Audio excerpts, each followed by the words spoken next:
Forever. Dog. Hi, it's Jason. As you likely know if you're a listener to this podcast, the theme park world has been hard hit by the coronavirus. Theme park workers have faced nearly a year of layoffs and furloughs. With that in mind, we've included links in the show notes to groups that are helping those who are struggling, including the Orlando Hotel and Hospitality Workers Local 737 fundraiser, as well as the Los Angeles Regional Food Bank and the Second Harvest Food Bank of Orange County. Please give if you can. And happy holidays from all of us at Podcast The Ride.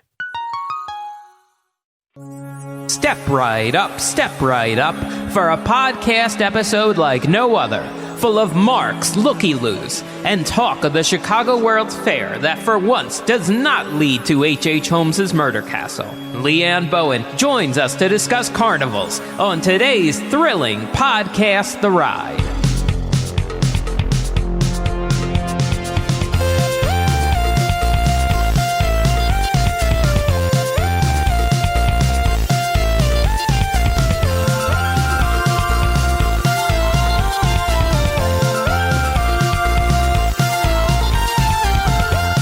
Welcome to Podcast The Ride, the show hosted by three cake-eating marks.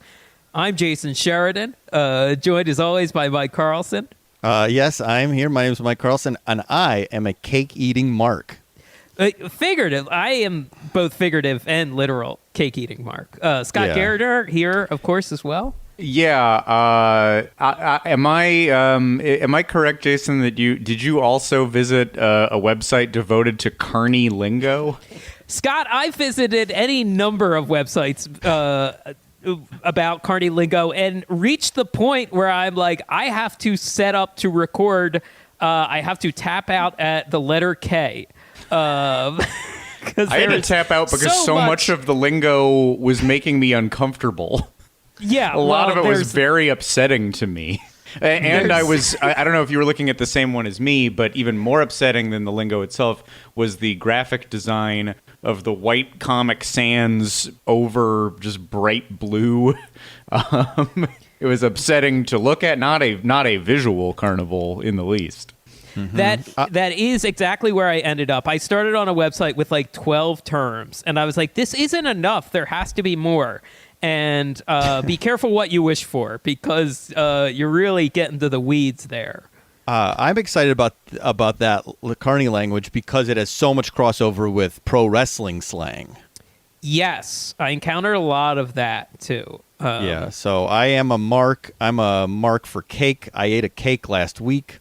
And when I say I ate a cake, I ate the whole cake. I did the whole thing myself. Solo? Yes, solo. Yeah, yes. That is true. I'm not lying. Why'd that come about? It was a smaller cake. Okay. Lindsay was gone for a couple days. So when no one's around, you're gonna have to eat that whole cake. Jason, you know what I'm saying. Hey, brother, I know what you're talking about. Especially when no one's around, or if people are around, you know. Yeah, let's bring our guest in to see what she thinks about eating a cake alone. She is not a mark. In carnival parlance, actually once was an agent, a worker of the carnival. She is a writer and producer, I believe, on the Apple TV show Ted Lasso. Right? Yes, she's nodding her head. Okay. It's Leann Bowen. Thank you. This is I always, I'm trying to learn podcast etiquette, and something in my brain is like, you can't talk until your name is said. And so I was just like, say my name. Hi. Yeah, hey. I want to say it for any other future appearances here, otherwise, and any guest on our show. Feel free to interrupt us anytime. It doesn't matter. Cool. Nothing we're saying is important. So, yeah. No protocols. Okay. No. Yeah. Yes, it's true. I was an agent. And yes, I am a writer on Ted Lasso. Mm-hmm. What is a mark? I don't know what a mark is. Oh, it's like a rube. It's a sucker. A rube. A sucker. Yeah. It's somebody that can be taken advantage of, essentially. So, if it's a crooked carnival game. I get it. Yes, that guy with the short arms, he's the mark for a baseball tossing, like, because Yeah. you can't throw it that. I get it. I With got it. short arms, Yeah. yes. So yeah, Short you're arms, limited. yeah. You're not going to smash those bottles down. I hope, and I don't mean to be ableist. I don't know. I guess short arms could also throw very far. I apologize. You're just saying it's a descriptor to point out Exactly. somebody. It's He's like a red like- hat. Yeah, that guy can sing and play the piano. He can't throw a baseball. That's exactly. Yeah, a Jason Sheridan type, where it's like that doesn't make any sense. What is he? Yes, Mark comes from the carnies when they would, after someone lost a game, they would pat them on the back with chalk on their hands.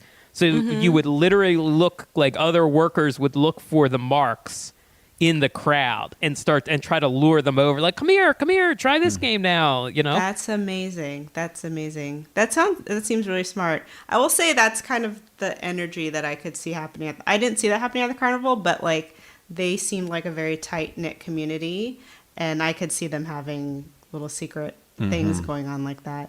It was really interesting. Yeah. So yeah, just know where to to officially say we're talking carnivals today. Yes. We haven't done a lot of carnival talk on Podcast The Ride. So yeah, we're going to finally address some of these topics I know everybody wants to know about. And with the broader umbrella of carnivals, it seems like Leann, like your inn was a carnival that you worked at in the recent past, but the broader umbrella also seems to include circa 1890s, like weird train side hobo era. I guess you did not work at a carnival in the 1890s. Just to get that out of the way. It was, I think, 2015. I can see a fairly lot recently, of then. fairly recent. I don't know if there's been a lot of advances in carnie culture. So there might be some hanging honors of the 1800s. But yeah, it was interesting. I wasn't seeking. I guess I wasn't looking to work at a carnival. It was interesting because I ran a red light and I had a $400 ticket, and I usually would pay it, but for some reason I decided to go down to the courtroom. And I didn't know that you can do community service instead of paying tickets. I was like, oh, I'm never paying a ticket again. I'll just do community service. So I thought it was something like cleaning up the side of the road or, I don't know, doing something. And I saw down the street from my house, there was like work a carnival. And I was like, are you serious? I get to work a carnival? I would have done that on a Saturday just to hang out and see what it was like. So it was cool. It was really, I went down there and I was maybe the oldest person that was working. It must have been city run or something because it was the city of Los Angeles. Mm-hmm. And there was this older lady sitting it was at a high school. And this older lady sitting in the physical education office, and then literally it was me and 6 teenagers that were the authority on this carnival. And she just gave us walkie-talkies and keys to the go-karts, and she was like, yeah, just make sure all the trash is taken out, and make sure all the trash bins are taken over here, make sure they have all what they need, because basically they would hire this company, and I'm using finger quotes because they seem more like a roving community of drifters. Okay, sure. And they basically ran each stand. They set it up. They planned it all out. It was their deal, and we just were sort of, I guess. And I don't remember seeing security there. And then, so that's all I did all day. And at the end of the day, I was like, okay, guys, pick up your, and then when I was done, she was like, here, pick up your envelope of tickets, go have fun. I was like, oh shit, I get to go on rides and stuff. But I can go on. It's crazy. Carnival rides, after seeing them set it up, it terrifies me. I had to sit, I'll stop talking a little while. You guys can get into this. Going. No, please. But, I think I got there at 6 a.m. and I got the run of the land, and then they showed up at 8 a.m. And as they were coming in, I was directing them, and then one guy rolled down his window. He was like, hey, where's the nearest liquor store? And I was like, cool, okay, you're going to set up a ride and then go get liquor. And so, carnival rides, if you have a feeling like they're scary or you shouldn't go on it, your feeling is probably right, because it's crazy. A relatively unvetted community of folks, at least in the one that you experienced setting it out. Did it feel just like random people who are strong or not strong? I think not strong. I think they're just regular people. They feel like if I don't want to be like mean, but I've been like, I don't know, like, has anyone been to Fresno? I feel like they all were I feel like, oh, this is a family from Bakersfield that are like, we can get into the carnie business.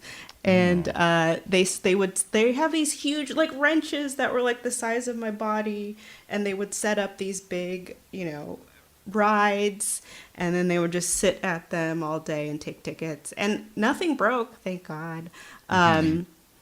There was when you were illustrating that, you had kind of a miserable pose, as if the people who set these things up with the giant wrenches then just stare bitterly at their creation all day. Absolutely, there was no joy. There was no joy. I think the people that had more like pizzazz were the people running the games, because you have to engage people. But even then, it was just like I've been to like a county fair and it feels a little more fun, but this was just a little sadder because it was at a high school in the Valley. And it just wasn't, it didn't have what like the Orange County Fair, the LA County Fair had. But the craziest thing that happened was there was a little girl who I swear to God had to be 14. It was a family affair too, so clear as family affair. And she looked like she had giant angel wings tattooed on her back. And I was like, first of all, she's a baby. Why is she working at this carnival? And why does she have giant angel wings tattooed on her back? It was such an experience. I wish I had talked to them more, but I think I was just keeping your head down to some extent. Yeah, keep my head down. Try not to let stuff fall on me. Yeah. It's interesting because, there would be a yearly carnival that would be at the church by our house, and we would always go. I think I've told the story before. I got thrown up on the tilt-a-whirl. There were five. There were, five of us in a tilt-a-whirl car. My friend next to me. It might be six. It was six, and then my sister. Many. Yeah, that's far too many. Far too many. And I could see the car and just being like, "Get in, that's fine. Get in, everyone, get in." Well, yeah. When my friend turned to me and said, "I'm going to be sick," and I was trying to yell at the operator, "My friend is going to be sick," it didn't matter. It didn't. That isn't a concern. And then I was the buffer. I got all the throw up, and my sister and other two friends did not get any throw up on them. Oh my God. But there was, you definitely like kind of felt like, oh, everybody that works here like is a fan, like they all know each other. Like they've been obviously on the road forever, because this is sort of just, they're like traveling musicians or something. Yes. Like they're road warriors. Absolutely. Yeah. Absolutely. Similar to Rhode stuff too, where it's this like just massive, but you sort of don't think about the scale of this stuff and the setup and tear down and how briefly some of it can be up. And in just my vague research, hearing about shifts that are 24 hours long of setting up a Ferris wheel and then having to drive it all night and all day to the next place. That sounds like incredibly tiring, which might be where I ran into the carnie term beanies. Jason, did you read about beanies? I think I read about beanies, but I think I've forgotten more than I've ever known about carnie lingo at this point. This one jumped out because beanies are amphetamines. Because if you have to do stuff, if you have to do that level of stuff for 24 hours, like to set up, tear down an entire Ferris wheel and then drive for the entire rest of the day. You might need a little help. You might need a little bit of beanies. But again, is what I'm describing from the 1910s? I don't want to go saying that the people that you worked for, Leann, are cranked up on beanies.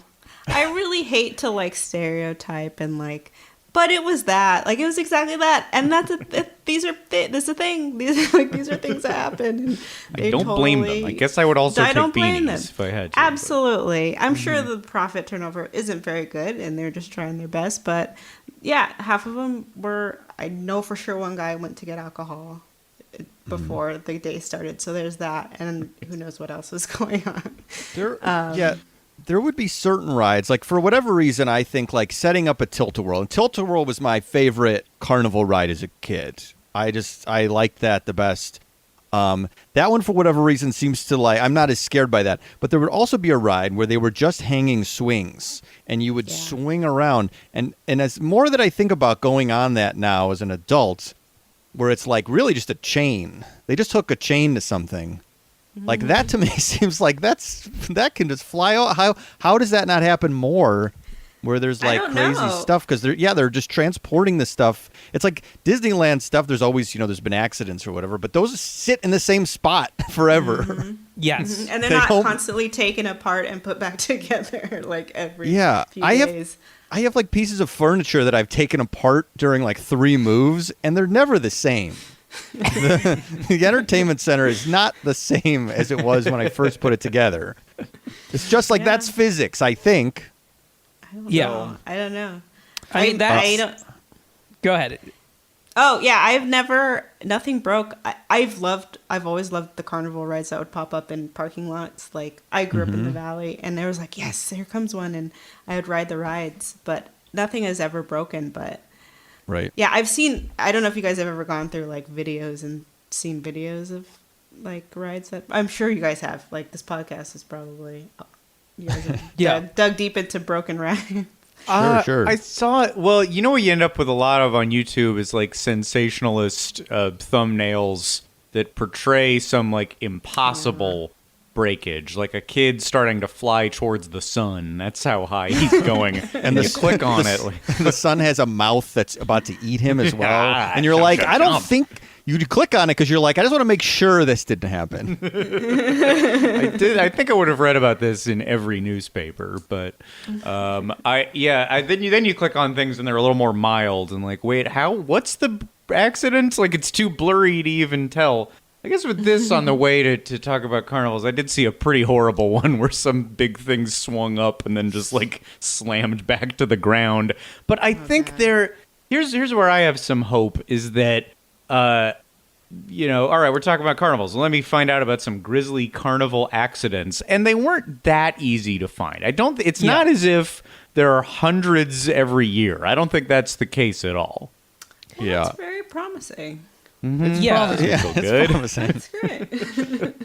And it seems like most websites about carnival and stuff are like, well, in the modern day, most are run pretty honestly. Like they've figured out like, well, there's ways to run these games where it's like, well, it's not crooked, but it's still a pain in the ass for people where they just end up dishing out money because kids want a good prize. They don't want a tiny comb. I just remember like any Chuck E. Cheese or like carnival games, like the entry level prize is just like, would you like a tiny comb? What about a kazoo? It's like you see all those big prizes and then like you won and then they pull out something underneath and it's just like a pencil sharpener or something. Yes. A non-display prize, sure. That would always get me. And it's funny because the history like of American popular culture all goes back to like the same wells. It's all garbage. It all goes back to like carnivals and then vaudeville and then the funny pages and all of this stuff. But what the modern like version of a carnival comes from, it seemed like everyone kind of agreed on like pointing at like, well, the 1893 Chicago World's Fair is like the origin of like the modern carnival because like that introduced the concept of the midway and like every carnival is a midway. The World's Fair had a lot of exhibits, had a lot of modern technology, but the thing that people gravitated towards, of course, was the Ferris wheel and the games and the prizes and in a less enlightened time, the freak shows, Yeah. It's that the exhibits always they're still weird. Like, they have them at the Orange County Fair and the LA County Fair in Pomona, where like table setting, like you can like set a table and then that you compete for ribbons for like how you set a table. For setting a table, really? Yeah, it's like it's a huge thing. Yeah, yeah, it's like my theme is apples, so you have a little plate in the shape of an apple, and the placemat's an apple, and then you have glasses and apple juice. I don't know. And there's wild. It's like decorating a cake, except it's table setting. I do not get it. It's fascinating. Also, kind of like not great. Some I'm like, okay, this is really shitty. I was like, this is the Orange County Fair. You better bring it. Yeah, that feels a high profile. Like, you have to bring an A game to the Orange County Fair, which is a thing I feel like I heard even living in Illinois. I heard that phrase. I know what it was necessarily, but the Orange County Fair? The Orange County. It sounds. I think I knew it before I knew. Like, I lived here. Is what I'm saying. Have you been now? I have never been. Yeah. Fairs are like deal. state fairs, county fairs are they're weird own beasts because they like share a lot of very similar things to carnivals, but then they'll set up for like a month or a few months. And like carnivals are usually in and out in like a week or less. That's a quicker thing. Probably because in the past they had to get the hell out of Dodge. Who knows what transpired? Before all the people in the town talked to each other and realized they had been swindled. Yeah. And then they ran them out, ran them out of town. Yes. There's a thousand of us with the chalk marks on our back. Right. Everyone like, in hey, town wait a has minute. one. Did you see? You have it too. Has marks on it. And my son and my daughter and my priest, all of us. We talked about games. Games loomed so large in my child brain because, like, we knew, I think those were like crappy, like full of like cheap styrofoam plush oftentimes. It was not your high quality plush that we might have had at home. But the idea of winning, which I think is also why I liked casinos, there was something about like winning, like how good you were could win something that would like just make me gravitate toward the games. And my strongest game memory is at this carnival that we had by the church. There was a man who was operating it, and it was as close, I think, as I would have ever gotten to like old-timey Carnival Barker. But he had his own style, and I will never, ever forget what he was saying because we would repeat it for years. And he would be like, "We're playing for another biggin. We're playing for a biggin. 2 biggins for a jumbo." Playing, hey, step right up there, you sir, you are playing for a biggin. And he would talk about the different sizes depending on how many people I think were playing this game. I don't remember what game it was, but for years we would say, we're playing for another biggin. We're playing for a biggin. And we got so excited to play for a biggin with this gentleman. What a biggin end up being? Did you win a biggin? I did not. I never won a biggin. I don't even think I won anything at that game. But we would play that game because we also were entertained by this man and his sales pitch. But a big, you've seen, they always have those giant things. And I think a jumbo was the biggest one you could get. A biggin was the next size down. And then there was probably, as Leann was talking about, the under-the-counter, decoder ring that you probably got if you didn't actually do anything. I can like see this man's face in my mind. I know this was over 20 years ago. That one website that Scott and I were talking about with the Comic Sans like glossaries made a very it was like finding a diamond in the rough, where it was like Barker is not a term carnies use. That came along in the 20th century. It came from someone else, and it quoted a couple of like lifer carnival professionals, and they claim to be showmen. That the term they used was showman. And I found an institution in Florida called the International Independent Showmen's Museum. So I think there may be some truth in there. Also, it is hard to tell where there is any truth just in the nature of this carnival business. Right. I saw some of this too. The stuff I said is that what they call barkers don't like the term, and they prefer to be referred to as talkers. They're carnival talkers. And I'm like, who cares? Get out of here. You guys get to choose a term for this specific, like, I don't, like, people have to fight to get the pronouns they want used, and then there's other people who are like, talkers, please. This is not a plight that I care about. Too. Yeah, really. Well, we talk, so I mean, you can get a little more creative with it. And barkers is fun. It reminds you of dogs, and dogs are like, whoa. Yeah, what's wrong with barking? I guess, does that imply that they seem to think that implies no skill, that we are just barking. But barks are cool, and they make you happy like dogs, right? There's no problem with barking. Yeah. Scott, the outside talker lures you into the tent, and then the inside talker takes over. Obviously. Oh, I guess they feel like they have a little more finesse than barking. Yeah. Talking requires a little more finesse, I guess. But there should be. They don't want to be too, like, hoity-toity about it. They just want to be like, it's approachable. Talking is approachable. I think they're just trying to be difficult. They're just like, so you're a barker, huh? I don't like the sound of that. I want to wriggle out of this label.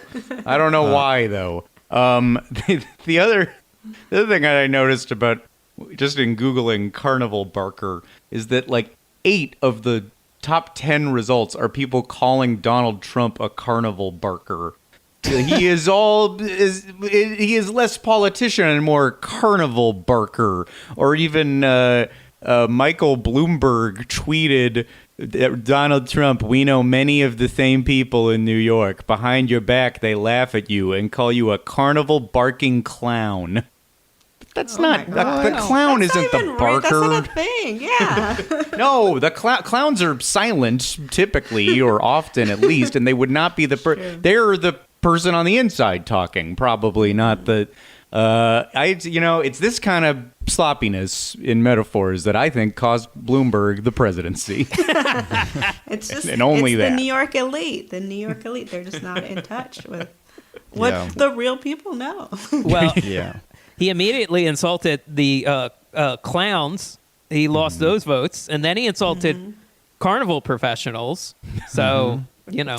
Remember when he said this? Yeah. He said this at the debate too, I think, and then all the clowns in the audience all hushed. Like, ooh, just cut to a section of them. They went back to their jobs at Congress. Yes. Got it. Right. Stick it to him, Jason. Boy, hell yeah. We all enjoyed that. Leann, let's when you were a kid, were you like way into rides and this type of stuff in general, or was it sort of just like a once a year, twice a year thing? Like, did you go to Knott's Berry? Where did you grow up? Oh, yeah. I grew up in the Valley, so we would do Six Flags a lot. Our school would do Six Flags. I loved Six Flags when I was little, like Magic Mountain. We did I did Disneyland maybe like 2 or 3 times, but it was so expensive. And then Knott's Berry Farm. I did Knott's Scary Farm for the first time when I was like in my 20s, and I was like, how come I never got into this? But yeah, I loved rides. I was terrified, but loved the like free fall rides. And for some reason, I can't do them anymore. I don't know what it was. I don't know where in my 20s or early 30s, I think I went to Disneyland and I went on the haunted, the one at California Adventure. Tower of Terror. And I went on it and I was like, and it scared the shit out of me. I was just like, my head was like curled down into my body, and I was like, I'm never doing this again. And I don't know why. I don't know how that happened. But yeah, when I was little, I loved Magic Mountain. I loved rides. I would drag my dad to take me to Magic Mountain. He would literally sit at the bottom of each ride when me and my brother and sister would go on. I remember the point, I think it was like I was in my mid-20s, Goliath at Six Flags. I don't know if you guys know the big orange one. It was when it first opened up, and I waited. The line was so long, and we got to the top, and finally got to the front of the line. And I remember I stepped into the car and I was like, I can't. I stepped right out. And all my friends were like, what are you doing? I was like, I can't do this. And they went on the ride. And then I went on an hour later because I was like, no, I'm going to do it. I got on and I regretted it. I was like, I was right. I shouldn't have got on this ride. I something about, and I also, I hate flying now. Like I used to love, I've been to different countries. I never gave a second thought to getting on a plane, but now I'm like, I have to either drink or I have to take a sleeping pill. I can't. I think it's something about the like loss of control. Like something about that. I can't, and I probably won't get on another roller coaster for the rest of my life. I can say that with a lot of confidence. Not even with just take a sleeping pill. Just that'll help you get through it. Passed out on a Six Flags. Don't forget your sleeping pills. They should sell them it's just like the funnel cake stand at Six Flags. Or just make it in the batter. Just put it in the batter, for God's sake. Yeah, and those lines are long enough. You can just like take it right before you get in the line. Sure. And I realized I just had a kid. I have a 5-month-old. So I'm like, I'm going to be my dad. She's going to want to go to every freaking amusement park and I'm going to sit at the bottom. But no. I'm in this similar. I have a pretty recent baby, and I'm just like praying that he is more brave than me. Like because I'm very fraidy cat. I'm this Tower of Terror also really scarred me until I built up some stamina very recently. But I'm like, please just don't be a wimp like your dad. Like go have some fun. I'll be like forcing him onto stuff that I'll create him being a wimp by wanting it to go the other way. Were you always like that when you were a kid too? Yeah, big time. No, like super avoided thrill rides and built them up into like bigger monsters than they were. They're terrifying. Your body is not supposed to be doing those things. Yeah, it's true. Your brain is not wrong about the feeling. Yeah.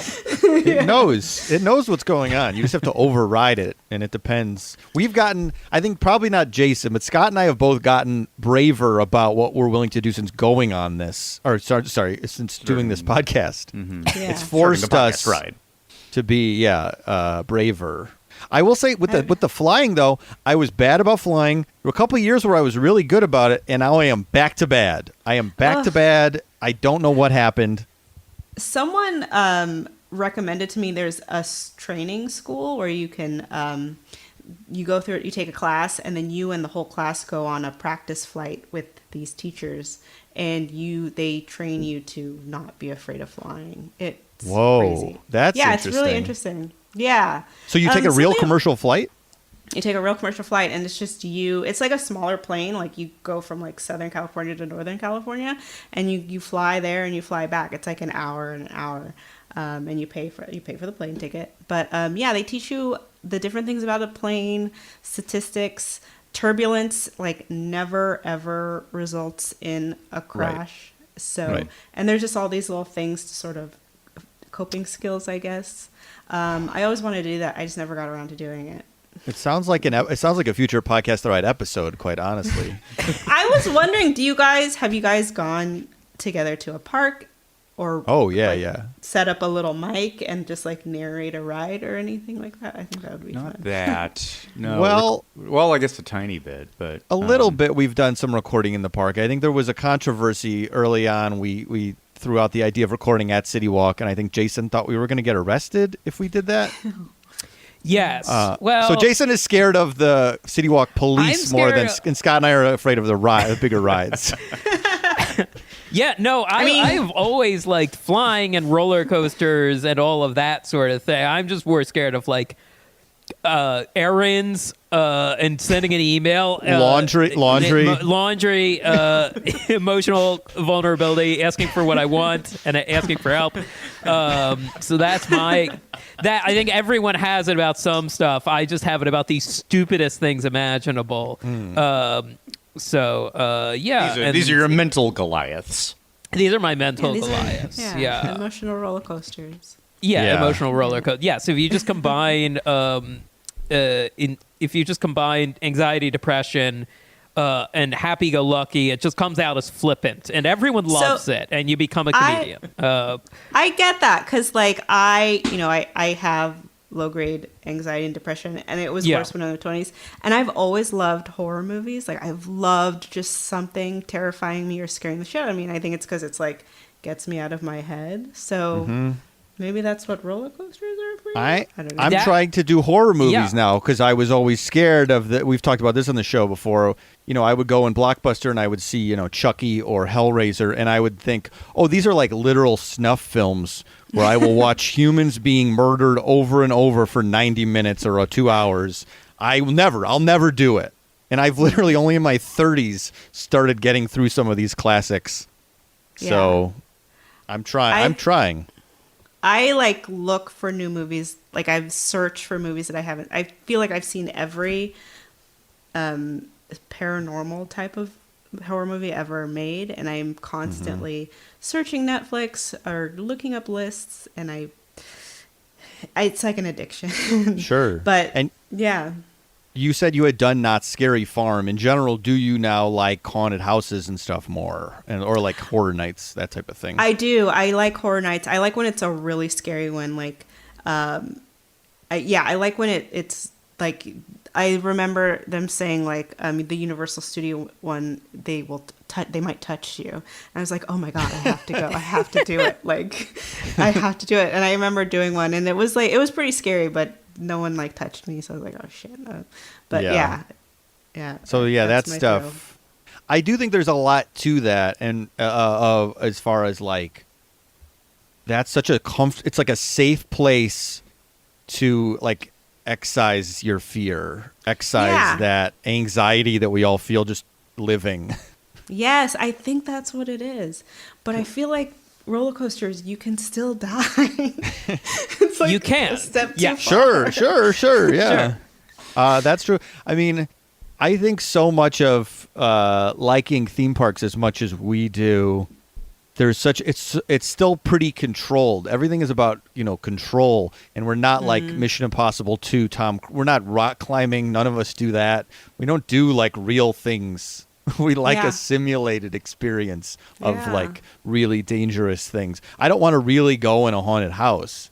I don't really even believe in ghosts that much, but I don't really want to do that. But I will go in a house where ghosts are having a party. That's what I'd like. Fake ghosts are having a party. I've been on that 100+ times. No, that's true. Yeah, I do believe in ghosts. Is that fair? And I'm terrified of them. And I would never want to be in a haunted house, a real haunted house. Yeah. Do you have a ghost story? Do you have interaction? I have a spiritual story that is like, it's not scary. Like my dad died, and I was there for him in hospice, and I took care of him. And then he asked me, and it's been some time. This is not heavy for me. But like 2 years later, he wanted his ashes spread in Mexico. So I went down to Mexico with my brother and my sister, and we spread his ashes. And I swear to God, as if he was standing behind me, I heard his voice say, "Thank you." And like, it was crazy. I can't explain it.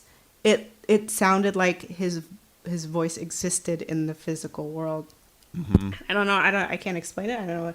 So that kind of just like reaffirmed my sort of like thought that we exist beyond our physical selves. And it was really cool. It was a really cool experience. It didn't terrify me. I was like, oh shit.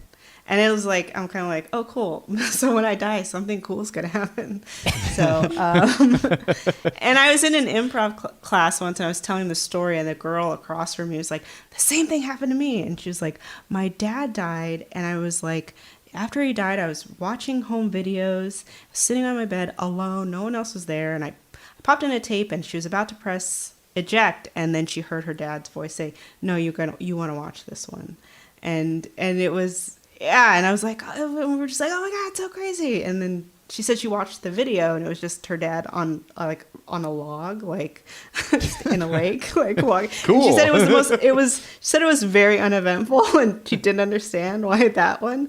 But it was just so. Well, it feels it was very interesting. dad that you would be, here, check this one out. And Yeah, then it's some mundane thing. Yeah. So yeah, I totally believe in like spirits and like another plane, but yeah, I'm still terrified of ghosts. When I was when my kid would wake up many times in the middle of the night and I would have to feed her. We live in this house right now that was built in 1942 and me and my fiance are always saying it's haunted, it's haunted. So I'd be there in like the middle of the night feeding her and I'd be like eyeing the closet or like waiting for something to pop out. And it was like, I'm so glad she sleeps better now, but that was really terrifying for me. Sure. Yeah. Los Angeles has the most haunted energy. And I grew up in Pennsylvania where everything used to be a battlefield, where like people died. So You're saying it's more haunted here. I feel like it's more haunted here. I was in London and I was like, the city is so fucking old. There has to be ghosts there has to be ghosts in this building. So that's so funny. What about LA? Like, just the energy. I mean, you hear about like early 20th century LA. There was all those like, I mean, late 20th century LA had tons of cults and new age stuff, but then the tent revivalists and like the like just kind of maniac Protestants, like, which they touched on a little in that HBO Perry Mason show of like radio pre-televangelists, radio preachers and stuff. And I don't know. I've read stuff about like people thinking like, oh, it's just the light out here. Like the light drew early filmmakers because they needed so much light to develop old film. But it's just like, it's just sunny all the time, just can drive people nuts, you know? Oh, that's so interesting. And I find, for me, the way time moves in Los Angeles very strange because, back east, I feel like I would track time with like blizzards or summer rainstorms and stuff. And it's just the lack of change in weather out here sometimes, or the significant, like we're in the time of year in LA where it's 80 in the day and then like 45 at night. Like it's just like the 30 to 40 degree drop took a lot of time to get used to. Ghosts make the temperature go down at night. Well, they do if they're in the root. Like, there's truth there. Oh, yeah. I always think of this. I think I said this before in an episode. I think it was Paul Thomas Anderson talking to Mark Maron about like how the Comedy Store was haunted, and never did anything ring more true to me than that statement.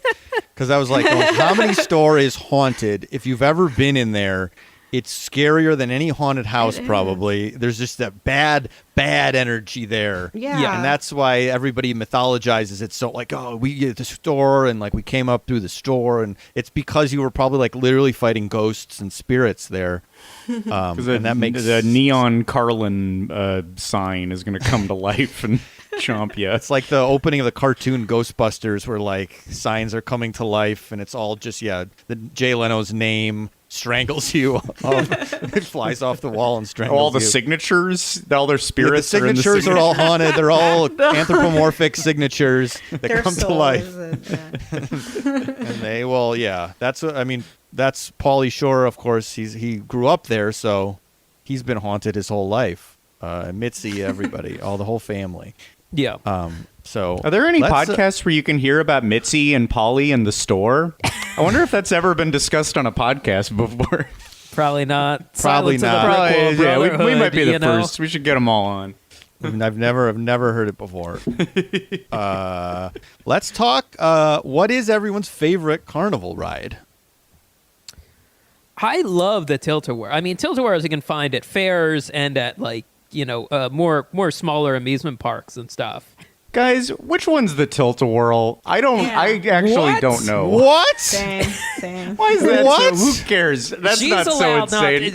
Leann cannot know. But Scott, I just don't. What? I don't think I I've have been to- I'm on gonna one, and I Google don't it know right now. offhand. Here, I'll which show you. one I'll it show, is. I'm Yeah, bringing. show I'm us. gonna bring it up. Okay, cool. The only way. is this why when we dangle the carrot of an episode about Tilt-A-Whirls, you never bite? I have brought up doing Tilt-A-Whirl before, and you've never Yeah. revealed. I don't know what that is. Yeah, I mean that's a good reason to do an episode, I suppose, to learn. Wow. I feel like someone listening though. Look, well, if Leann doesn't know, like there's I picture all the carnival rides. And I'm like, yeah, that one, that's the tall one, and the kind of round one, that's the spinny one. I don't necessarily know the names. So here's the Tilt-A-Whirl. Okay, so it's big. It's the one with the like clamshells. Oh. And Yes. they're on a That's a fun track one. that spins, and then the whole thing is spinning, and there's yeah. kind of like an up and down to it. And the only reason I'm so shocked is because we had a Tilt-A-Whirl at the local Santa's Village, which is another theme park that we would go to once or twice a year, in addition to whenever a carnival was around. And to me, the Tilt-A-Whirl was my local Space Mountain. It was the thing I got the most excited for. I was so like that was like number one when we would go to any of these places, was like, I got to get back on the Tilt-A-Whirl. So I sort of thought of it in the same way you would think of a classic Disney attraction, which is the reason and I guess because I got thrown up on too. It looms so large. I got puke all over me on one of these things. And yet still, you're so fond? I still am so fond. I haven't been on one in a long time. But yeah, my memory is just, I really was I was just as excited to go on that as I was Big Thunder or whatever at the time. Yeah, we went to the Jersey Shore a ton and the Playland in Ocean City. Like, as a kid, that was my, like, all right, first thing, got to go on the Tilt-A-Whirl. Mom and or dad or mom or papa, like, someone would be dragged on with me. And I think I liked it because it's, like, thrilling, but it's like low to the ground, and always felt very safe because you had a big bar and the this little big canopy thing.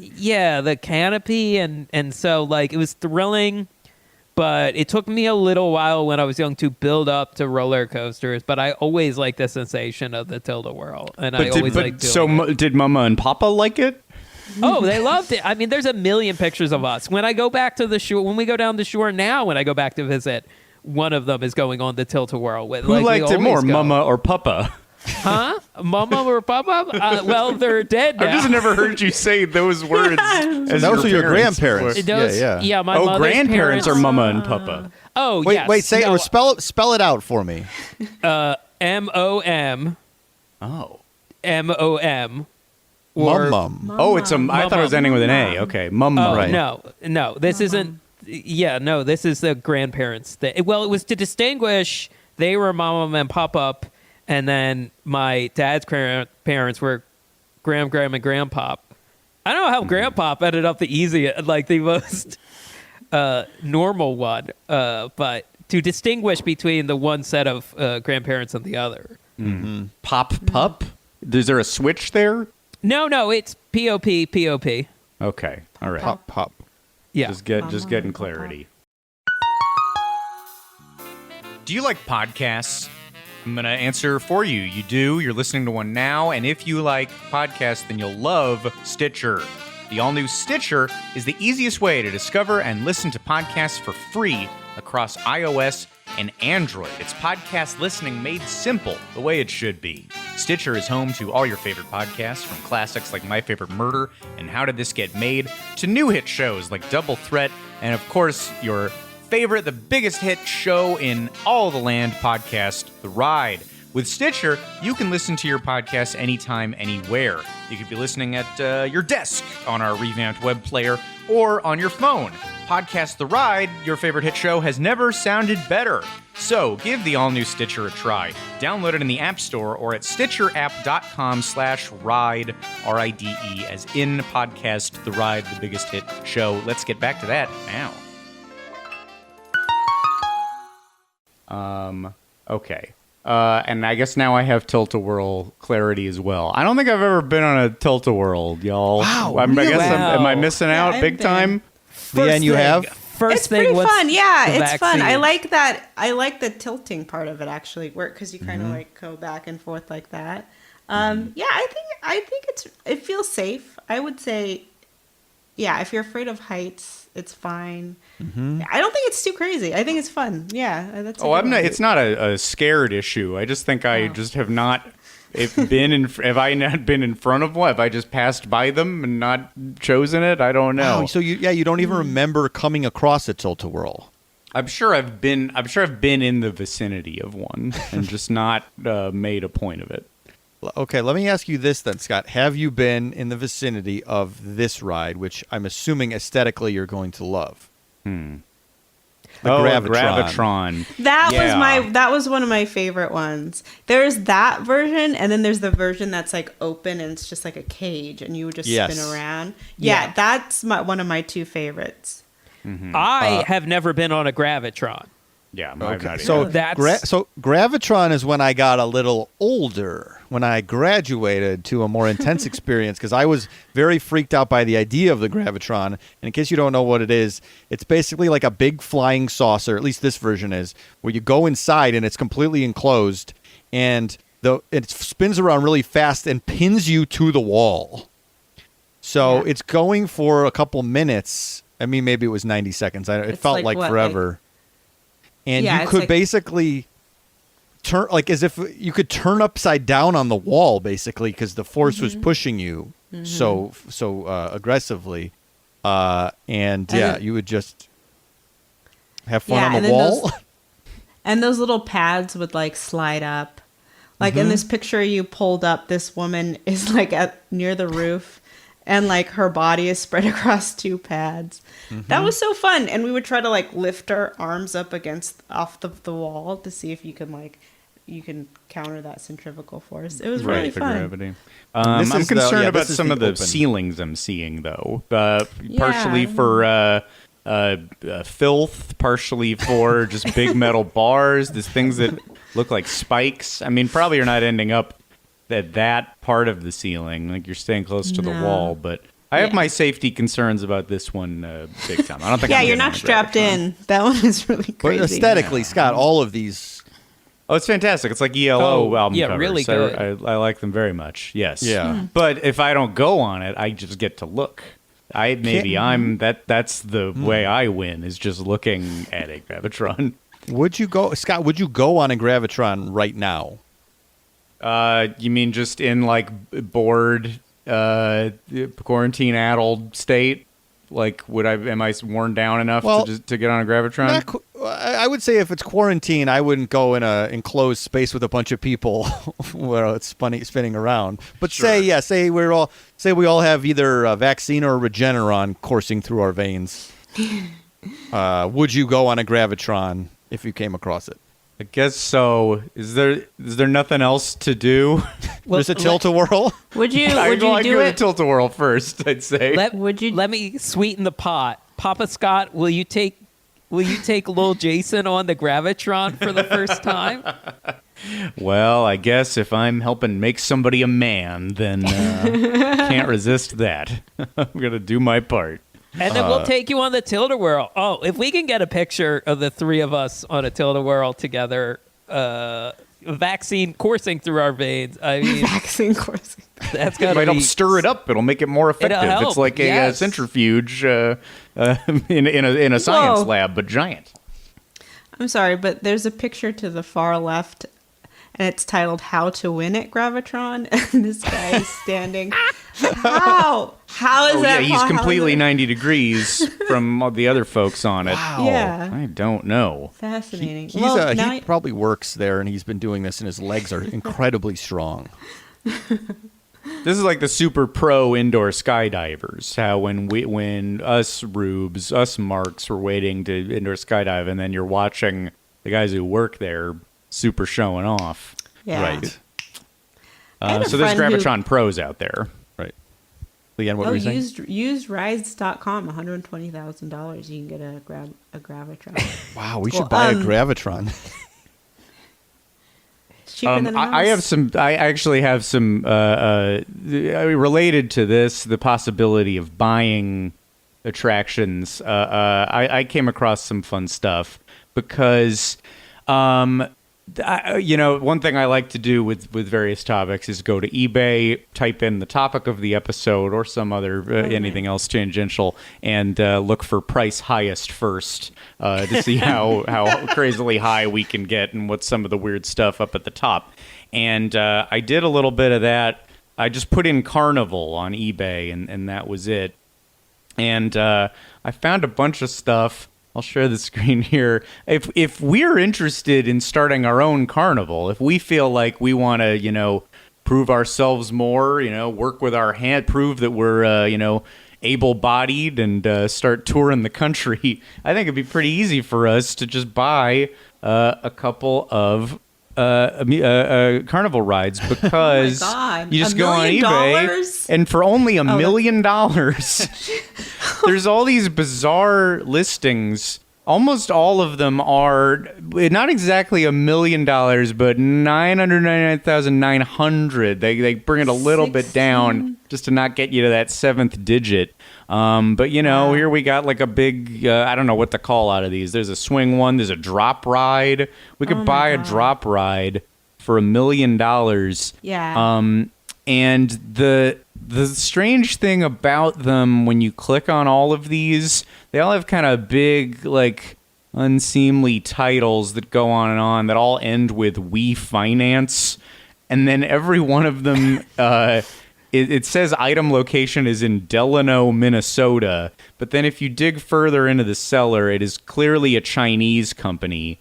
The Chinese company is called Zingaland, and their tagline is, "We dare you not to laugh." My theory is that they say that they are in Delano, Minnesota, because, like, all right, how do we prove that we are American? Well, let's just put a pin in the exact center of the country, like the middle of America, and then everyone will believe us. But all of these, they're just all really weird if you click on them. They all have the most bizarre descriptions, such as there's like a Dumbo type ride with a honeybee, and here's the description of that. This hot sail honeybee is widely used in theme park, Adventureland, etc. Just like you are flying in the flowers, feel the miracle and happiness. So play with your family and enjoy your life. Oh my gosh. And then someone's like, this is the answer. This is what I've lacked happiness, too much anxiety, depression, all the things we've been talking about. The answer is we have to buy this hot sail honeybee for $600,000. And the answer to the mystery, like so much on the internet nowadays, it's like, oh, it's just a drop shipping scam. It's just a drop shipping scam. You can find that ride for like $100,000 on Alibaba. They just rebrand it. It should not cost that much money. That feels weird to me, and I don't think this is the way to start your carnival business. The other shady thing about these, there's one other ride that's a crazy octopus ride. All right, what's some more info about that one? And it says, Crazy Octopus Ride. It has its roots in a piece of classical Latin literature from 45 BC. This book is a treatise on the theory of ethics, very popular during the Renaissance. Wait, what? It's a book? It's a crazy octopus ride. Why does its descriptor say that it's a book from the Renaissance about ethics? Zingaland is not careful about its Someone eBay is listings. Someone is searching for a book on the Renaissance on eBay, and they're looking at the description, and it's a fun-filled adventure for you and your children. Must be 42 inches or higher. If you're looking for Renaissance books about ethics on eBay, and then you don't read very carefully, you might end up buying $1 million carnival ride. Yeah, really be careful. It's happening a lot, I think I've heard. So be careful. It's a very common scam out there. But anyway, we talk about wanting to own Playland stuff from McDonald's, and we could have this hot sail honeybee. We need somewhere to put it, but I like the idea of owning a hot sale honeybee. So let's maybe make a best offer. Maybe offer a price on eBay. Oh, That's sure. a good idea, Huh. yeah. What's the offer price? Like $950,000. Okay. Oh, you're still keeping it high. All right. I was gonna say I'll put $7 on this offer, guys. Okay, well, you could go that way if you want, but I just want to be respectful. Use your 7 to chip into our 950. Yeah, cool. Leann, when you were working, did you say you got keys to a ride? No, a golf cart because you got keys to a golf cart. Yeah. Oh, so I thought you said go-kart, I think. Oh no. No. Oh, I didn't okay. get any access to any rides. I got tickets and I did ride the Ferris wheel. No, I did ride the Ferris wheel. That's right. And it was just real. I think it was just to relax at the end of the day. And it was just really slow. It was small too. It wasn't huge. Right. And that's For the best. No tickets. I have a question from back in the boot when you were describing the scenario. This is a community service scenario in which then at the end of the day you get tickets. So this is like a circular thing. Like you could, in order to save money on tickets, run traffic lights, go to court, try to hope that you get to work at a carnival, and then Truly, yeah. I didn't have to pay anything. I got to run a red light. It's a thrill attraction in and of itself. Yes, that was a thrill ride. I think it was so weird. Is the city was connected to it somehow? The woman running it didn't really care what I did, and the whole time I was there, I was terrified that everyone thought I was like a convict who was doing community. They didn't know why I was doing community service. So that was always in the back of my mind. But yeah, it didn't feel like work, and I felt like I was those kids. They probably made $11 an hour. I just felt like I was just in my teens again, in a minimum wage job, hanging out. And what streaming service has optioned this story? Quibi. Yeah. Oh, I'm so sorry. Sorry. Bad news. Really Bad news. sorry. Wait, what? But no, don't worry. I haven't been reading the trades, I guess. Oh, shit. Unfortunately, the Quibi office is packed up in the middle of the night, and now it's just an empty field again with some old, the only proof it was ever there was just some old flyers and crumpled up Janitor sweeping up. cotton candy sticks. There's a one glass jar of the candy, and by a janitor sweeping up. Still kind of smells like pizza. Chrissy Teigen? We've never heard of her. Jeffrey Katzenberg, the worst advance man, to use a carnival term. The person who beats the show into town and does all the permits and potentially payoffs if need be. Jason, reading all these terms, were you like, this should have been my life? I mean, yeah, it was kind of like, oh, man, this is so deep. There's so much here that's so, I could have lived this, at least for a summer or two. Because you're a big Music Man fan. You like the idea of rolling into town in a cart and fooling a bunch of people and then leaving. That's like a dream of yours. Last train out when they're chasing you to the train and you're hopping on the caboose. It's the Michael Jackson, Paul McCartney Say video. You're selling people an elixir that doesn't work. I do wonder, though, some of this carnie lingo, I had never heard. Have you guys ever heard of a carnie marriage? I don't think so. This was weird. What's a carnie marriage? This was a little. It's one of those things where it's a little too perfect. Where someone's like, I had the idea for the title of the movie. It came to me in the moment. This website says a carnie marriage. Carnies are an unromantic lot as a rule. What? According to others, as a sign that a couple intends to be monogamous, parentheses, or relatively so, for a while, thus keeping the individuals, more or less, from straying and from unwanted romantic advances, they may engage in a carnie marriage. The sign that they are, quote, married in the eyes of their fellows is a ride once around on the carousel or first wheel.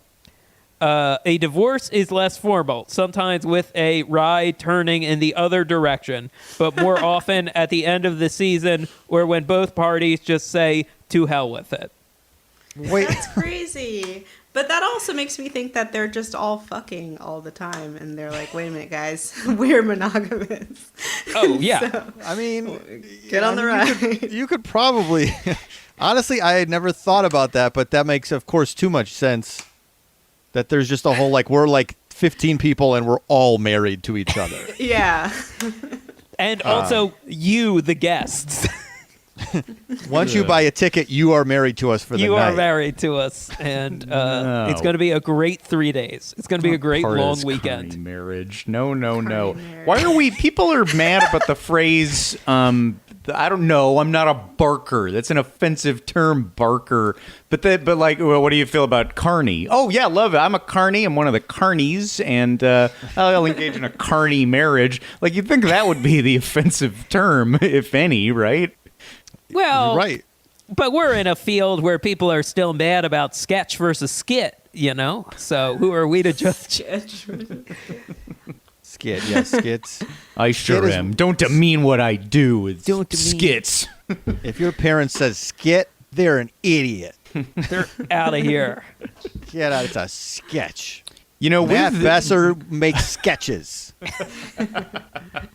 With there being no there won't be a big family holiday party for me this year. I don't have to have the part where one of my parents' friends tells me an idea or points to someone at the party and says, "Now they're a character. You should make something about them. Put it in one of Jay Leno's skits." I feel like that's still what happened. Still somebody will tell me to submit something to Jay Leno now. For his and you go do for his CNBC car show? No, for Jay Leno's skit show. What are you talking about? Off the air for 5 years? Yeah. Not as far as I know. I haven't turned on a TV in a number of years, so he's still doing skits, ain't he? Gotta be. Leann, let's talk carnival food. Oh yeah, funnel cake. Love funnel cake. Funnel cake. I also at the Orange County Fair. Which is a fair, not. It's kind of it's the same thing. They're just like you said before. It's planted. Yeah. I had a hamburger on a Krispy Kreme donut, and that is so good. It is it's crack. It's just the fat, and it's so good. It'll make your stomach hurt. It's a beef patty. Mm-hmm. Does it have everything on it as far as lettuce and tomato? No. It's okay. it's just beef, cheese or not option, and then the Krispy Kreme donut. It's very good. No ketchup or anything either. No. Just the beef. Okay. Mm-hmm. That makes sense. I mean, my first instinct is to say that probably is good, but it also sounds disgusting. But if you really think about it, eating something on a Hawaiian sweet roll, it's not so different than having a donut. It's not, and it's just fatty, cheesy, meaty, sweet. I was eating a sandwich a couple days ago, and I had a donut, and I as I said, I've been alone for a couple days, and I ran out of dishes that were clean. They were all in the dishwasher. Buddy. I just hadn't run it. It's not like they were in the sink. I swear to God. I put it in a bowl. A button away. I put it. Oh, I okay. put it in a bowl, and then I put a donut on top of the sandwich, and I was like, and I took a bite, and I was like, that's good. That is good. It's not gross.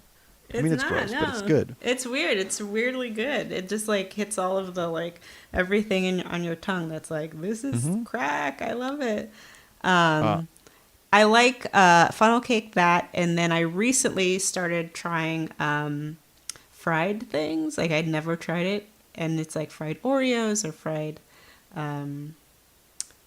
bananas. Snickers I'll see deep fried Twinkies that exist. I haven't tried those, but it's especially at the county fairs, I've seen the pictures of the menu, which is what you're saying. It's just deep fried Oreos, and it's five pieces that are all deep fried, and then Twinkies that are have 3 layers of fat instead of 1. Yeah. Yeah. I have not tried a lot of those. What would you call them? Monstrosities? Is that too mean to the food? They're fair food, I think, is the term. Yeah. Fair food. Okay, that's nicer than Culinary horrors. There you go. Abominations, yeah. Godless food. They don't exist anywhere else but fairs and carnivals. Right. So it's crazy.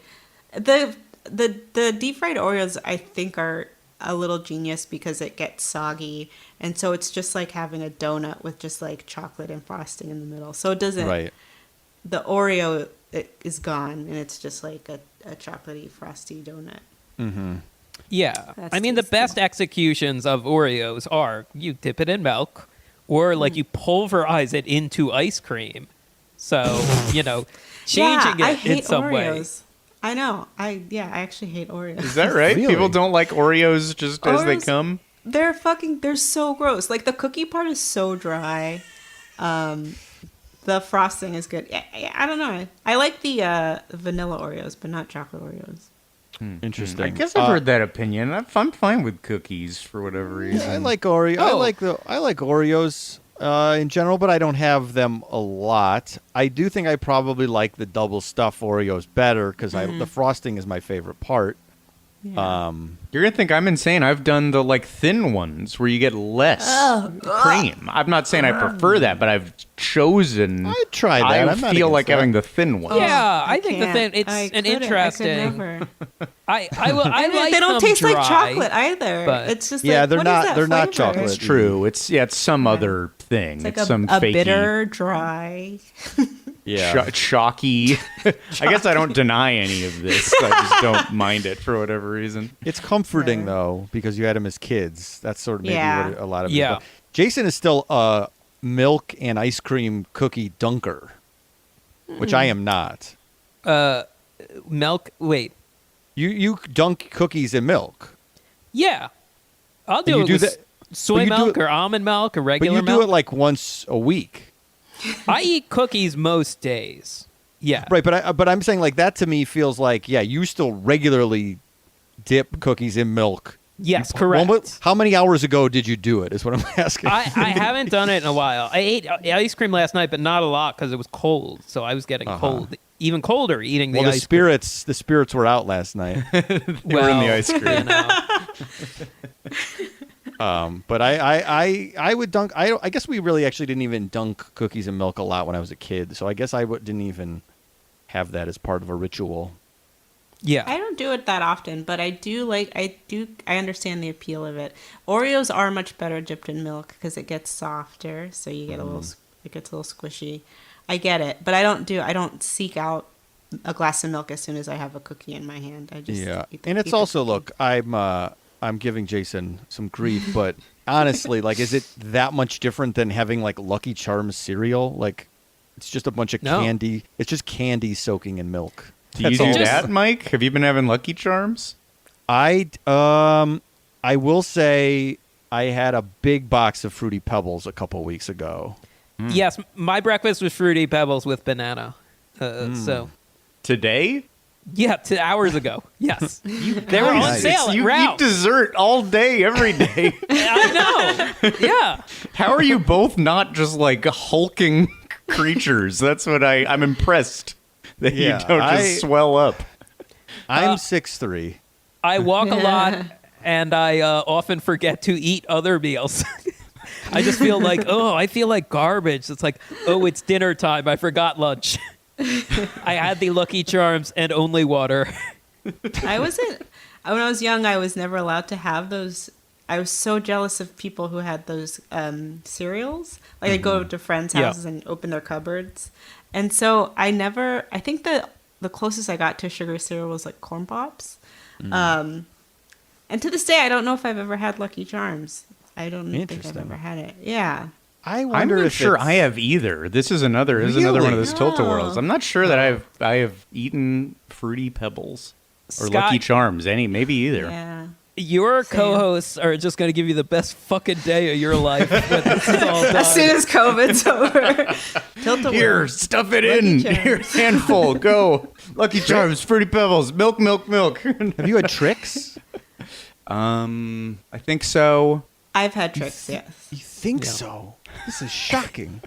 Cinnamon Toast I Crunch? haven't had anything resembling any of this in 20 years. That I can say with confidence. That's fine. I'm not offended by that. Yeah. Cinnamon Toast Crunch? I'm not sure. I don't think I'm a two sugar cereal of a person. Because that Yes. was always a staple of the little boxes at like hotels or like the continental breakfast. So I would get it there. Yeah. Yeah. Wow. This is blowing my mind. Yeah. That's interesting because you have affection for a lot of these mascots. Have you had the monster cereals? Count Chocula, Boo Berry, Frankenberry. I have never had any of this. Same. Wow. Wow. I don't know. I don't regret it though. I don't. No, it's fine. I think it'd be a Where- bizarre diet to be fighting today. To be Scott, where are constantly you having the from? craving for boo berries. Scott is Where from here, California. I'm Oh, Valley you're from also. here. Yeah. Is this too personal a question? Can I ask what your parents did when you were younger? What they did? Yeah, their profession. Like profession, teacher and lawyer. Oh wow. Okay. Neither of I them thought was like a they were like professors or like we no don't have that in our professors. house. None of them was none of them was an elf or a leprechaun or a vampire or a Frankenstein. If that's part of the question. So if that influenced my cereal taste. My parents were sugar salespeople. That makes sense. They both sold sugar for a living. Sugar barkers. Sugar barkers. Sugar Yeah. They Well, they didn't like sugar talkers. They like sugar talkers better. Yeah. And mine, one was a Kellogg, one was a Mills. So Yeah. I guess it was just Their in the families family. feuded. Yes, they were feuding. They were star-crossed cereal lovers. Yeah, we only ate this in our house. I'm going to talk about a carnival ride here. A ride called the Zipper. Do you guys know what a zipper is? If I say it offhand. Is it the one that spins around? It's like a tiny track in it. You're like, the ride is like a big boom. I saw it described as, there's a big wheel on either end, like that rotates around. So you're basically your vehicle spins along this big thing as the entire thing flips around 360, and you are in one of 12 to 14 little L-shaped cages. Does that sound familiar when I say it's kind of like a seat-shaped, Yes. like you could see where the you would rest there on the bench. This is the thing when I was thinking about carnival stuff. Like, this is the thing I would not do. Zippers seem terrifying to me and seem shady to me. And then I was looking into it, and I don't think they have been shady for a long time. But in the 70s, 4 people died on the Zipper. And they had to dramatically change how they did zippers forever. There's one incident where it was an 18-year-old worker who was manning the thing. I don't know what happened. He said that he locked it up, but then near the site of it, they found a loose pin on the ground. Which you're like, that's all that it was pin? It was all it was keeping the door from opening up like 100 feet in the air. Oh my God. Anyway, and so they just had to. The zippers are not over. They do zippers still today, but they had to change how they build them.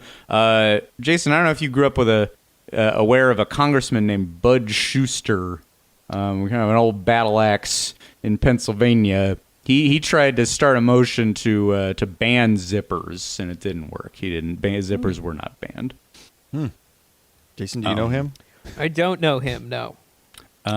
He seems kind of fun. He was very anti-zipper, and yet also a vocal opponent of the airbag. Like when Ralph Nader's trying to my introduce God. airbags.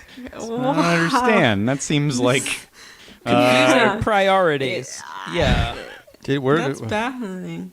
Did Nader Wait, try to so- ban zippers? he did not. I don't know. I don't think Nader has Weighed in on a zipper Yeah, yet. yeah. He didn't Was care a lot about the Nader carnival anti- industry, I guess. Was What was Nader that? anti-airbag? No, pro airbag. He was a big airbag. car safety advocate Okay. and seatbelt What didn't that man believe activate. in? I think I said activate. Advocate would be the word, Advocate. and I should learn how to speak. Okay. Makes sense. Yeah, Nader is the guy. Nader's the guy with seat, but he was the Fauci of Car seatbelts safety. for basic. Car Yeah, of course. safety. So today we'd all be furious at him for trying to make us not die. And well, people were furious at him a couple years ago. Oh yeah. People are. Yeah, I guess so. People are always mad at. People are always mad. Wait, why were people mad at him a few years ago? Well, because he ran for president, the Gore Bush, and they believe 2001. taking Yeah, votes, I thought but it was. I thought you meant Yeah. people were mad at Fauci a few years ago, and I was like, what? I don't. Were they? I was confused because that was 20 years ago. I was thinking that's my reference for NATO too, but Yeah. you said Yeah, a few. I that's was like, a what while. has he done? He's back. What's he up to? Right. So no zippers for me with that history, even though they've the zipper even though they does- fixed them. I've never been on the zipper. That does make me uncomfortable. That's one of those rides where I'd have to go, all right, I'm doing it for the podcast, which is a thing I think about now. There's rides that I really, really don't want to go on. I don't want to go on Tatsu at Six Flags, which is the one where you're kind of like Supermaning, right? That's the right It's one, right? they lie you down as you go up. Right, you're on your hill. stomach Yeah. essentially going through the air. I really, really am terrified of it. But if I can go, well, I got to go on it for the show. It'll be funny for the show. I Yeah. probably will do it. But I really am scared of it. Well, the reason I never went on a Gravitron is because the way it was explained to me was like, okay, you go in, there's no seatbelts. And I believe when it was explained to me, it was called, someone was like, it's called the hell hole. And you go in, there's no seatbelts, and it starts spinning you really fast. And you're pressed against the wall, and then the floor drops out. And I think that's a bit of an exaggeration from the floor slowly lowers, and you don't really need it because you're pressed against the wall. And I think at some point they may have added like light restraints. Like, okay, everyone, the older ones, you're not attached to anything. But like, yeah, newer ones, they strap you in. You can't do as much. So Right. I would probably try it now. Kamikaze, like other rides, the Kamikaze, which is, that's the, like, almost like I've seen versions of it where it's like a pirate ship and it basically swings back and forth. Yeah. Oh, I love that. Yeah. I've never been on one of those. I like the pirate ship. That was my second one of two of my favorite carnival rides. But yeah, I couldn't go on the Kamikaze either. It's too terrifying. Like the two Yeah. the two blades basically that go back and Yeah. forth. that Yeah. spin- yeah, I see. I see now. Yeah, no, probably You're not going to do that? No kamikazes, no. You're more committed, I suppose. Doing things for the podcast. You're right. Might it be funny if I went on the kamikaze? Maybe. Do I feel guilty in any way about not? No, not at all. Let me ask you this. If we were doing like a TV show, would you be like, oh, God, all right, I'll do it for the show? Like, if, to be, because it would be funny to watch us be scared. I suppose so. There'd be more in it because, like, what's the point really in going? So then I got in the thing and I was Right. so scared. You should have Yeah. seen me. If you had seen the look on my face. But if there was a visual component, maybe there'd be more in it. Right. Leann, we've talked about before, Scott's a big Beach Boys fan, and Oh. to entice him to get on one of these scary rides, I said if you were to ride it with Beach Boy Mike Love, would that be enough incentive to get on? And I'm trying to remember, what ride was it again? Was that King Dakar, the Yes. Yes, it was- very scary Isn't coaster Mike in New Love- Jersey? Isn't Mike Love like the bad one? Like he's a Oh, yeah, for Oh, sure yeah. the bad one. He's lost. Yeah, his yeah, mind. no, he's horrible. Yeah. He's a bad man. But of course, Very I bad, want to yeah. like ask him questions and stuff. Oh, okay, that's fair. Yeah. It'd be maybe be the most interesting to talk to in a way. Yeah. Yeah. Yeah. But is I there saw anything, it. man? Leann, is there any like celebrity you would be like, well, I'd have to go on with this person, like, because the photo op would be insane. So you would get back on a crazy roller coaster, like Goliath. Like I would go on with this celebrity, or even just for a large amount of money. Is there a price? Oh, large amount of money for sure. Okay. Okay, so Goliath. Yeah. I would do Goliath. Oh God. Does anyone pop into your mind like, well, I got to do it if I don't know? No, Chef? I don't think there's anyone in the world that I like. Okay. Celebrity doesn't. Sure. I don't know. I just don't. I mean, okay, maybe if I could have lunch with like Paul McCartney or something. Okay, but not Goliath with Paul. No, I know it's just be there. I feel like I couldn't enjoy. Couldn't talk to him. Right. It might kill him. Like I wouldn't want to do that. Now that is a concern. Yeah, that is a concern. That's my Mike Love worry too. Yeah. But what if Mike Love died next to you on King Ka, Scott? Well, there we go. Yes, if I'm present for the moment of Mike Love's demise. I think if I could like stand in line with him for an hour, sure. And then the price is going on the ride. Yeah, Paul is so cheap he doesn't pay for the fast pass.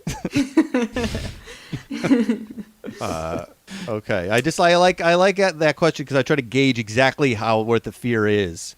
If it's like an easy one, or if it's like I don't know. Well, I guess money, I wouldn't go below like $20,000.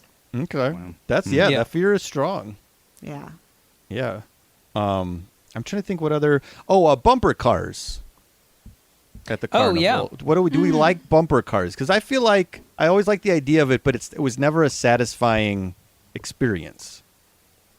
I liked them, but I feel like there were kids who would get in and immediately were like, I got this. Like I know how to nail people.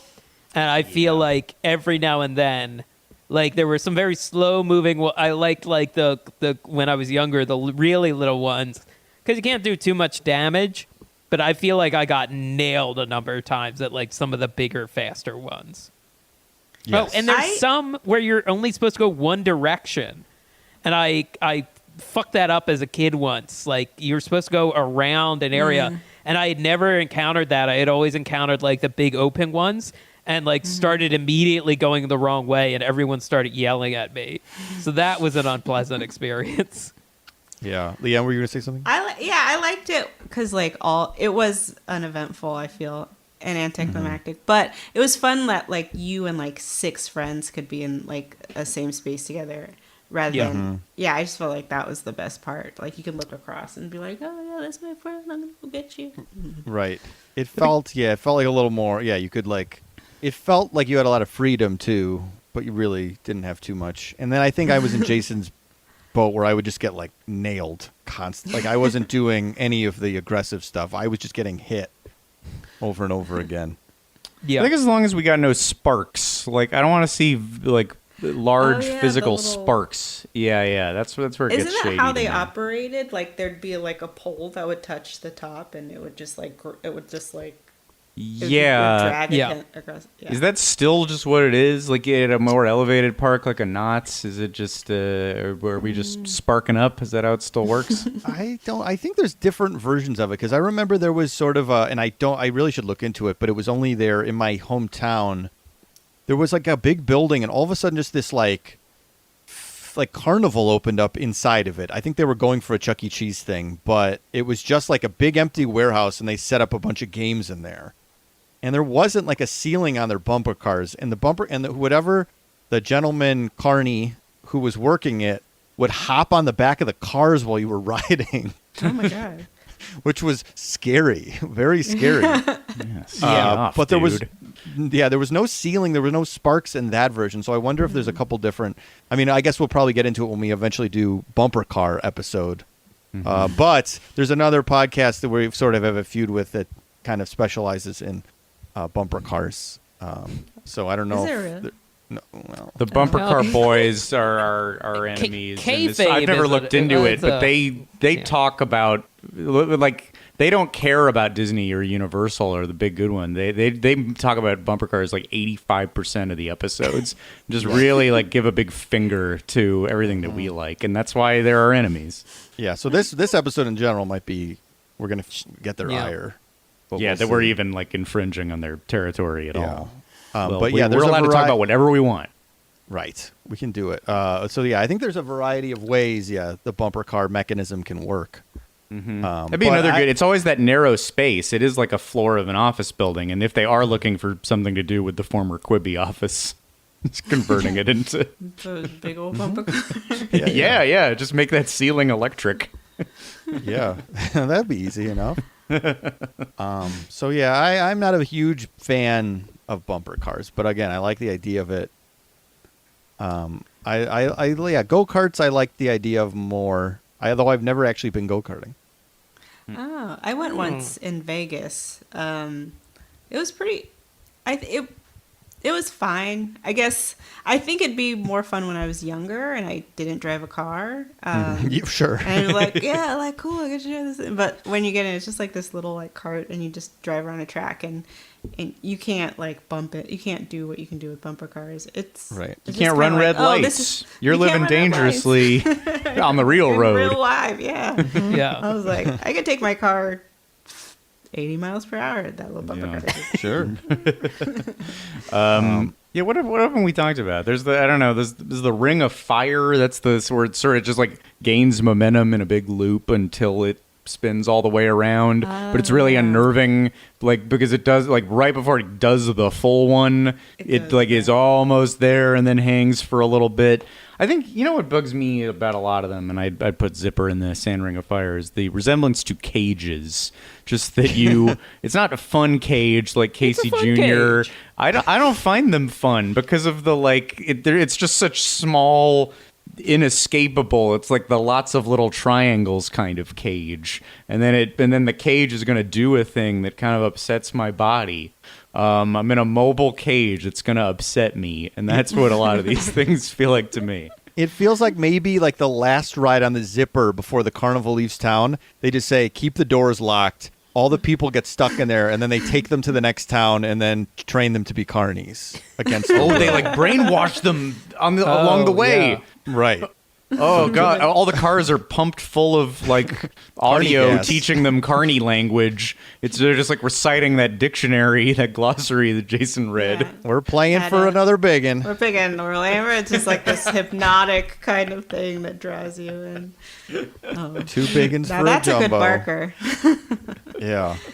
So, Well, we're on to this carnie brainwashing scam. That's why, no last ride of the night. Don't ever do it. If anyone listening, you're just going to get driven one town over before you know it. And you're like, you get out of there and you're way more grizzled. You look like you aged 30 years. You use lots of like terminology like marks. Nobody knows what you're talking about anymore. Well, it's punishment. It's with two things. One, this is literally, I believe, the plot of Something Wicked This Way Comes, the Ray Bradbury book.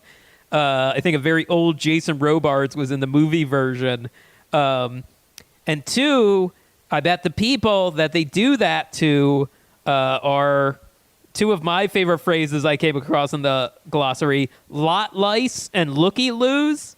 Those are guests who come early, stay late, and they walk around and they don't buy anything. So that's their punishment. They get loaded up and they get loaded into the ride and driven to the next town. So if you're a lot lice or a looky-loo, Don't be a looky-loo.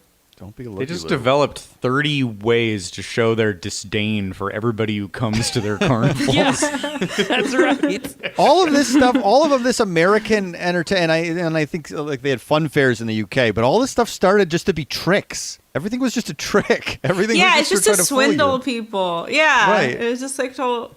And now It's so funny. You were talking earlier about how like all of entertainment sort of comes from this, and it does. Yeah. Like comedy, the variety show, all of that stuff, and it's become this like multi-billion-dollar industry. But yeah, it's so funny that it started out just like, how can we swindle all these people out of their money? Yeah. How can we? Really, the barker was the original promoted tweet.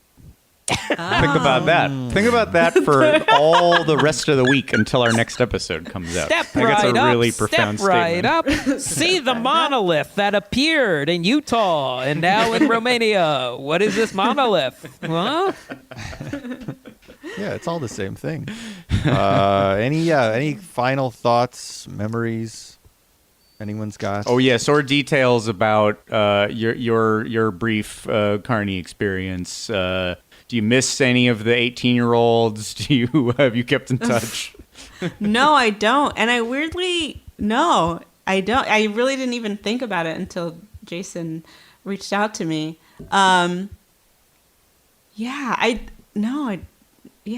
No. There was not a strong. Bonds? You weren't in a carnie marriage with the. No, I did not get No. into carnie marriage. It's fascinating. I would watch a documentary on carnies in like a heartbeat. If like a documentary, because I'm fascinated because I know there's something rich in there. I just touched I feel like I just touched the surface of it. But yeah. There's a movie about carnies that I would not watch in a second because I saw the trailer. It is a movie starring Jodie Foster and Gary Busey from 1980. We're talking about scary movies. I don't know why I didn't talk about Carnie then. I couldn't even make it through half of this trailer. This is the Really? scariest Joker shit I've ever seen. Oh my Where he god! says, I have to we see all this. say What? Joker's like king of comedy, but Joker's also a lot like Carnie. From that, was seeing a young Gary Busey put paint on his face and get demented and yell at Jodie Foster. He seems to like sort of abduct her, and there's a weird line about like. Another carnie is like, well, why are you always hanging out with your girlfriend? And he says, I think in clown makeup, she's our girlfriend. Oh. Whoa. It's like the most upsetting movie I've ever seen. It's the name of it is Carnie. Carnie from Yes, 1980. I'm gonna check this out. I truly a trailer. I couldn't even make it all the way through. Watch along with Carnie, not coming to podcast the ride. All right, we won't do that as an episode, but I will do that. Take a plane class for the show. Try it. Let me know. See what it works. Maybe we can get a comp because we'll promote it on the show. Yeah. It counts as themed entertainment. Now, if anything happens to that plane, to the I know. Now that you've said it, I'm not doing it. It's off. You put it into the world, Scott. There's no way. It's a quick jaunt, you know. No, I don't want to even entertain that. LAX to Little St. James round trip. It's Hey, fine. wait, It's what? hardly- Little St. James, Little Saint. Well, someone's got to work. the Epstein Island. You're part of this carnival now. You're this kind of carny now. Musha K, maybe, but not Okay. Little St. James, Jason. Okay. Musha K, David Copperfield's Island. Anyway. Well, the conquering fears. That's what. Is there any we've been cooped up for a while. Is there a fear, Leann, that you'd want to conquer after all this carnival or otherwise? I think flying, and I think it would be flying because I feel like I went to Japan a couple years ago and it was just like the start and the cap of my wonderful trip was just like terror. I would love to terror travel on either and side. not finish out a nice trip terrified. Yeah, I think it'd be flying. And unfortunately, there's a new reason to be terrified of flying currently. I know, COVID. Ugh.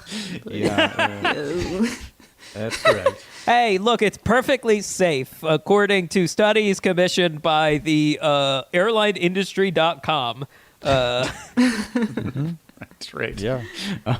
And Gary Busey's Carnie character. And Gary who Busey's wrote Marty this study. character. Cut to him in a. We wrote this study. Awesome. Hey, well, thanks for talking to us about carnival stuff. Thanks for sharing having me on. Carnie memories. Leann Bowen, you survived podcast the ride. Thank you. Let's exit through the prize booth instead of the gift shop. Is there anything you'd like to plug? No. I guess Ted Lasso's on Apple TV right now. Get someone's password because it's not worth it. No, I'm just. I don't know. I'm sure they'll add more better stuff to their slate. But yeah, check it out. I think you get a year of Apple TV if you buy a phone or a laptop. So that's all you have to. So really, Apple TV is free if you otherwise give Apple $3,000. Yes, $3,000. That's all you got to do. Yeah. So yeah, do that, everybody. On the cheaper end of things, for $5 a month, you can get 3 bonus episodes of Podcast The Ride at Podcast The Ride. The second gate, patreon.com/Podcast The Ride, and we're on all the social medias and all the things. Is there a way that a carnie would say goodbye? Is there a carnie terminology for getting the hell out of this burg? I think you would just try to do it like fast in the middle of the night. You know, Fast in the middle of the night. Is there an Irish goodbye? Is a carnie goodbye the same as an Irish goodbye, just for a massive caravan of equipment? I guess. I don't know. That's another thing to ponder here. Yeah. I guess the thing to do is to say so long, suckers. So long, suckers. So long, I got your money, suckers. suckers. We never saw them again. You marks, you loser marks. Forever Dog. This has been a Forever Dog production. Executive produced by Mike Carlson, Jason Sheridan, Scott Gairdner, Brett Bowen, Joe Cilio, and Alex Ramsey.